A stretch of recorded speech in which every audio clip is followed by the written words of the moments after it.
Porque Augusto Cury, escritor da autoajuda, quer sentir no Brasil. Você pode não ter lido o livro de Augusto Cury, mas a sensação de já ouvir falar é fácil de explicar.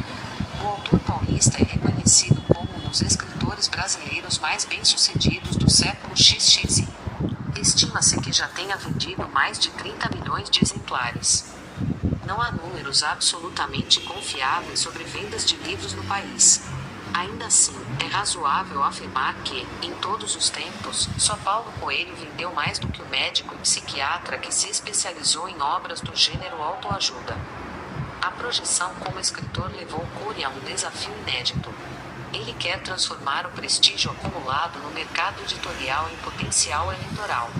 Na última semana, lançou-se pré-candidato à presidência da República pelo Avante.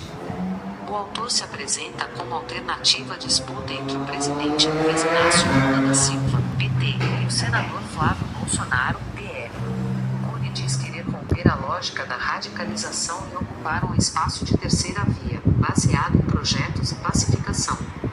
Eu sou uma terceira via, mas eu não sou uma terceira via de alguém que entra para concorrer só porque existe uma polarização, existe uma radicalização. Eu sou uma terceira via consciente, definiu Augusto Cury, 68 anos, em entrevista recente à Rádio Itatiaia. Mas quem é Augusto Cury?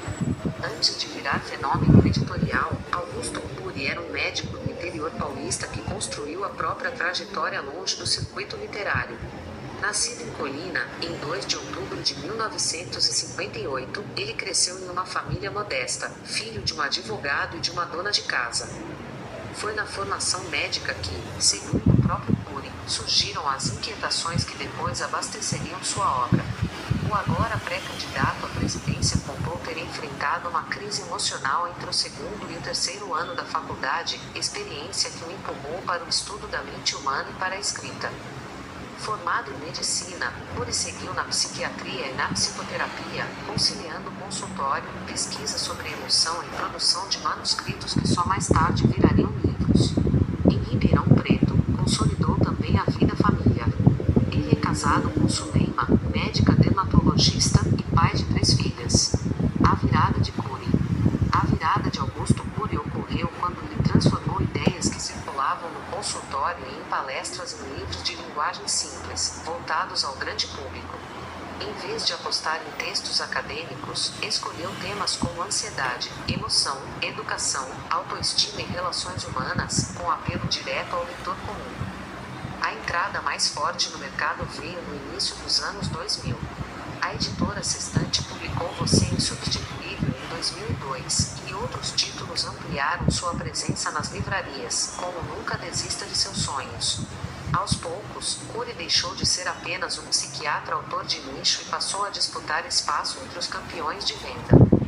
O passo seguinte foi ampliar o alcance da própria marca. Cury não ficou restrito à autoajuda tradicional. Também avançou sobre romances e narrativas de inspiração, como Vendedor de Sonhos, lançado em 2008, obra que o levou a um público ainda maior e reforçou sua presença fora do circuito estritamente terapêutico. Com o tempo, o sucesso dos livros puxou outras frentes, como palestras, cursos e produtos associados ao seu nome. Cury passou a ser tratado como o autor brasileiro que mais vendia livros no país, enquanto sua obra ganhava circulação internacional. Foi quando o médico deu lugar, de vez, ao fenômeno editorial. Por que ser presidente? A entrada de Cury na corrida ao Planalto em 2026 é sua primeira incursão formal na política partidária. Mas isso não significa ausência completa de posições públicas. Antes da pré-candidatura, Cury já havia se manifestado sobre o ambiente político, como na Carta Aberta de 2018 que pediu paz e criticou a radicalização. Em 2025, Cury entrou em um tema sensível da disputa política ao defender a revisão das penas do 8 de janeiro, com menções à dosimetria aplicada a Débora Rodrigues, conhecida como Débora do Batom. Ao somar esse discurso à crítica ao Supremo Tribunal Federal, passou a emitir sinais que o aproximam de pautas e eleitores da direita. O escritor afirma que entrou na disputa não por ambição de poder, mas por incômodo com o que vê no país.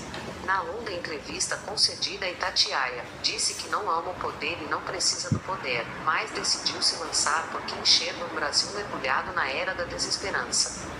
Entre os motivos que mais o mobilizam, segundo ele, estão os quase 8 milhões de jovens que não estudam nem trabalham, o avanço do isolamento emocional e o que chamou de intoxicação digital.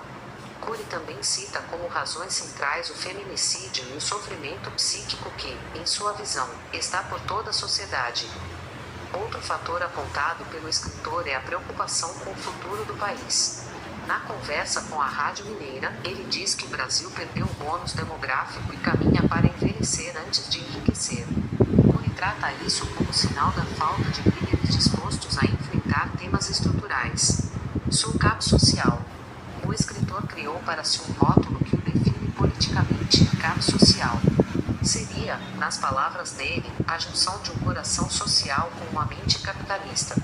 É uma tentativa de Cury de combinar liberdade econômica e empreendedorismo com proteção social e atenção aos mais vulneráveis. Pelo lado social, Cury diz que está falando de dor humana, direitos humanos, feminicídio, abuso sexual, educação técnica e meio ambiente. Pelo lado capitalista, associa o capitalismo a progresso, inovação, competição, liberdade econômica, liberdade de expressão e liberdade para fazer negócios. Mas há um terceiro elemento importante no conceito político do médico, o Estado. Cury não defende a ausência do Estado. Diz que ele deve ser enxuto, eficiente e mediador, justamente para corrigir injustiças, proteger quem fica no caminho e ampliar a igualdade de oportunidades. Também é importante notar o que Cury quer comunicar politicamente com esse termo. Na entrevista, rejeita ser centro, diz que não está em cima do muro e afirma ser uma ponte entre um capitalismo inteligente, produtivo, proativo e um Estado que abrace crianças, mulheres, idosos e pessoas vulneráveis. Lula x Bolsonaro? Ao ser questionado sobre a disputa entre Lula e Flávio Bolsonaro, o escritor evita o confronto e tenta extrair uma qualidade de cada campo ideológico. A ideia é usar essa combinação para vender sua imagem de outsider antipolarização. Ao falar de Flávio Bolsonaro, o autor preferiu destacar o que chamou de características saudáveis desse campo, dizendo que as pessoas votaram em Bolsonaro pela defesa da liberdade de negócio e da liberdade de expressão. Mesmo assim, recusou-se a dizer se apoiaria Flávio em um eventual segundo turno. Sobre Lula, Cury adotou a mesma lógica seletiva. Em vez de crítica direta, elogiou a preocupação do presidente com direitos humanos e com as pessoas mais pobres, citando Bolsa Família como marca desse olhar social. Uma forma de reconhecer virtudes do lulismo sem aderir a Lula, para não se prender a um dos lados da disputa. Figuras da mídia na eleição. A pré-candidatura de Augusto Cury à presidência recolocou em cena um fenômeno recorrente, embora raro, da política brasileira, a entrada de figuras conhecidas da mídia na corrida ao Planalto. Ao longo das últimas décadas, apresentadores e celebridades de TV já ensaiaram esse salto, com resultados diversos. O caso mais emblemático foi o de Silvio Santos. Em 1989, o apresentador chegou a ser lançado candidato à presidência pelo PMB e provocou forte impacto na disputa. Mas a aventura durou pouco. O TSE barrou o registro da chapa, citando problemas do partido e a inelegibilidade ligada ao comando de empresa de TV, concessionária de serviço público. Décadas depois, Luciano Huck ensaiou um movimento semelhante. O apresentador da Globo foi cortejado para disputar o Planalto em 2018 e chegou ao centro das conversas sobre uma terceira via.